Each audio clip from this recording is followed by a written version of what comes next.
La crisis del siglo III, también conocida como anarquía del siglo III, anarquía militar o crisis imperial, hace referencia a un período histórico del Imperio Romano de casi 50 años de duración, comprendido entre la muerte del emperador Alejandro Severo en el 235 y el ascenso de Diocleciano en el 284.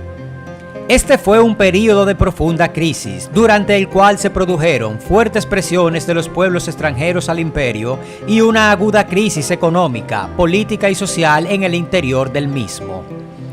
Tanto en Italia como en las provincias surgieron poderes efímeros sin fundamento legal, mientras que la vida económica se vio marcada por la incertidumbre de la producción, la dificultad de los transportes y la ruina de la moneda, entre otras cosas. Con el nombramiento de Diocleciano y el establecimiento primero de la diarquía y después de la tetrarquía, se dio por superada la crisis del siglo III. Los problemas empezaron en el año 235, cuando el emperador Alejandro Severo fue asesinado por sus soldados a la edad de 27 años, después de que las legiones romanas fueran derrotadas en la campaña contra la Persia sasánida. Mientras un general tras otro peleaban por el control del imperio tras la muerte de Alejandro Severo, las fronteras fueron descuidadas y sujetas a frecuentes incursiones por parte de godos, vándalos y alamanes por el norte, así como de los sasánidas por el este.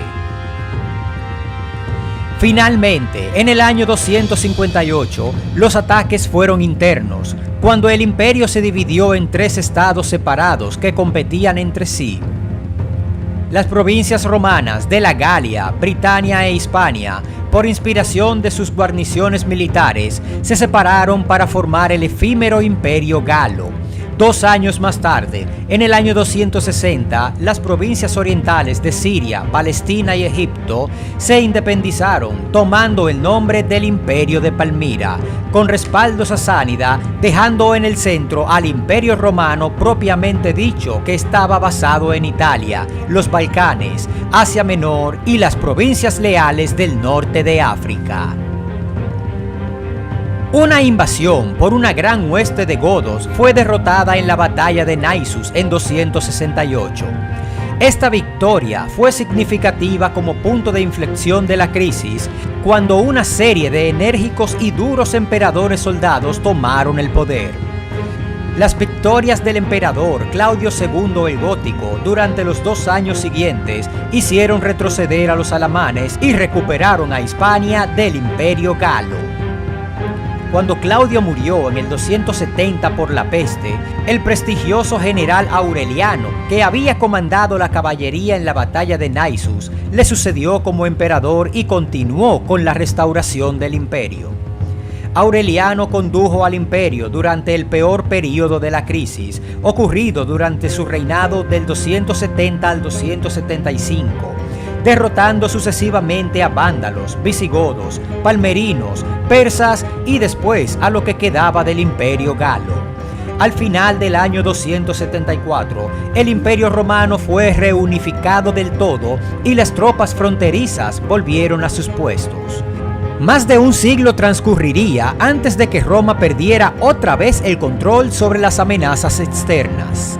Sin embargo, docenas de ciudades antiguamente prósperas, especialmente en el oeste del imperio, resultaron arruinadas tras las guerras, sus poblaciones se dispersaron y debido al colapso del sistema económico, la mayoría no pudieron ser reconstruidas.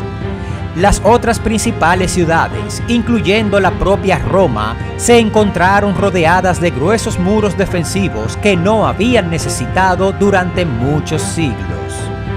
Finalmente, aunque Aureliano había desempeñado un papel significativo en la restauración de las fronteras del imperio y su protección contra las amenazas externas, persistían los problemas fundamentales que habían causado la crisis inicialmente. En particular, El derecho de sucesión nunca había sido definido claramente en el Imperio Romano y se había permitido legalmente una gran flexibilidad para que los emperadores pudieran adoptar personas adultas que heredarían supuestamente el poder, lo que condujo a continuas guerras civiles al proponer distintas facciones sus candidatos favoritos a emperador. Otro problema era el tamaño inmenso del imperio, que dificultaba que un solo hombre afrontara con efectividad las múltiples amenazas simultáneas si es que carecían de una burocracia ágil y eficaz en cada provincia.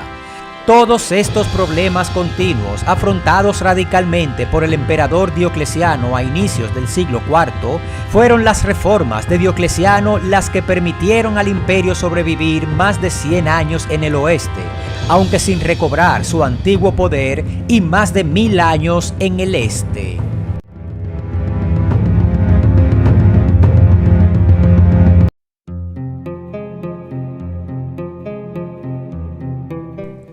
La población libre de las ciudades, mientras tanto, empezó a desplazarse a zonas rurales en búsqueda de comida y protección, debido a que el aumento de precios hacía cada vez más difícil obtener alimentos en las urbes para quienes no fuesen comerciantes, burócratas o soldados. Desesperados por la necesidad de sobrevivir, muchos de estos plebeyos de las ciudades, así como muchos pequeños agricultores, se vieron forzados a renunciar a derechos básicos de ciudadanía para recibir protección de los grandes aristócratas convertidos en terratenientes. Los primeros se convirtieron en colonos. Sus puestos se hicieron hereditarios, por lo que quedaron atados a tierra. Esto formaría la base de la sociedad feudal medieval. Incluso las propias ciudades empezaron a cambiar de carácter. Las grandes urbes abiertas de la antigüedad dieron paso lentamente a las ciudades amuralladas más pequeñas, tan comunes en la Edad Media, por temor a los ataques externos y a la falta de tropas imperiales que estuvieran dispuestas a guarnecerlas. Inclusive, antiguos comerciantes urbanos empezaron a arruinarse si su ciudad no era sede de una gran autoridad imperial, en tanto esta era casi la única fuerza militar y económica capaz de asegurar la pervivencia del comercio. También numerosos aristócratas romanos abandonaron las ciudades de provincias para refugiarse en sus grandes propiedades rurales, donde se hacían económicamente autosuficientes y podían mantener una autoridad efectiva sobre las masas de campesinos, creando el embrión de los señores feudales de siglos posteriores. Estos cambios no tuvieron restringidos al siglo III, sino que ocurrieron lentamente sobre períodos muy largos y se vieron puntualizados por reveses temporales. Sin embargo, a pesar de las extensas reformas de emperadores posteriores, la red comercial romana nunca se recuperó por completo y la vida urbana entró en una larga fase de decadencia, incluso en la misma capital, Roma, aunque en el siglo V solo Bizancio conservaba el dinamismo de la típica gran urbe romana. La disminución del comercio entre las provincias las condujo a una insularidad creciente entre cada región del imperio. Los grandes terratenientes, cuya autosuficiencia se había incrementado, prestaban menos obediencia a la autoridad central de Roma y eran abiertamente hostiles hacia sus recaudadores de impuestos, representantes de un estado que en verdad no tenía fuerza para proteger a dichos terratenientes ni para imponer su propia autoridad en las provincias. La medida de riqueza de este período empezó a tener menos que ver con la autoridad civil basada en las urbes y más con el control de grandes haciendas agrícolas. La población común perdió poder político y económico con respecto a la aristocracia y la antigua clase media disminuyó hasta casi extinguirse en la mayoría de las urbes. En tanto, el comercio y la industria que las sostenía no pudo sostenerse por más tiempo, excepto en Bizancio. La crisis del siglo III marcó así el comienzo de un largo proceso evolutivo que transformaría el mundo antiguo en el mundo medieval.